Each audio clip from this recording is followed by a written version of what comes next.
একদিন একটি গরু মাঠে খেলতে খেলতে পড়ে যায় একটি বড় কুয়ার ভিতরে। পাশে ছিল একটি ছোট বাছুর। সেই বাছুরটি বলল, গরু মামা উঠুন। তখন গরুটি চোখ বন্ধ করে বলল, আমি গরু না, আমি সুপার গরু। গরুটি এক লাফ দিয়ে গর্ত থেকে বের হয়ে গেল। সবাই হা হয়ে তাকিয়ে থাকলো। হ্যালো বন্ধুরা, তোমরা যদি এই ছবিটাকে পছন্দ করো তাহলে ভিডিওতে একটি লাইক করে চ্যানেলটাকে সাবস্ক্রাইব করে কমেন্টে আমিন লিখে যাও।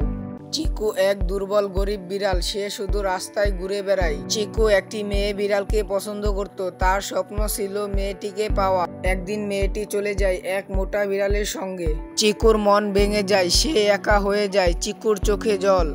চিকু বৃষ্টিতে বসে প্রতিজ্ঞা করে, আমি নিজেকে বদলাবো, আমি আজ থেকে ব্যায়াম করব। চিকু ব্যায়াম করা শুরু করে, পুশ আপ ও চিন আপ দেয় এবং বড় বড় মাছ খায়। এবার গ্রামের সবাই চিকুকে দেখে অবাক হয়ে যায়। কি ছিল আর এখন কি হয়েছে? তখন সেই মেয়েটি চিকুর পিছু পিছু ঘুরে চিকুর সঙ্গে মিশতে চায়, কিন্তু চিকু তার সাথে মিশে না। একটা গরিব মোটা বিড়াল সে রাস্তার পাশে হাঁটতেছিল।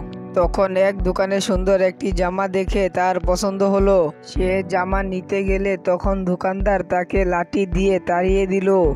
দুটো অন্য বিড়াল তাকে দেখে হাসতে লাগলো। তার মন খারাপ হলো। সে একটি কৃষি বিদ্যালয়ে গিয়ে কঠোর পরিশ্রম করলো। তারপর তাকে সেখান থেকে অনেকগুলো টাকা দিল। আর সেই টাকা দিয়ে সে মার্কেটে চলে গেল। মার্কেট থেকে সে অনেক সুন্দর একটি জামা কিনলো। আর তাকে দেখে কেউ আর হাসলো না।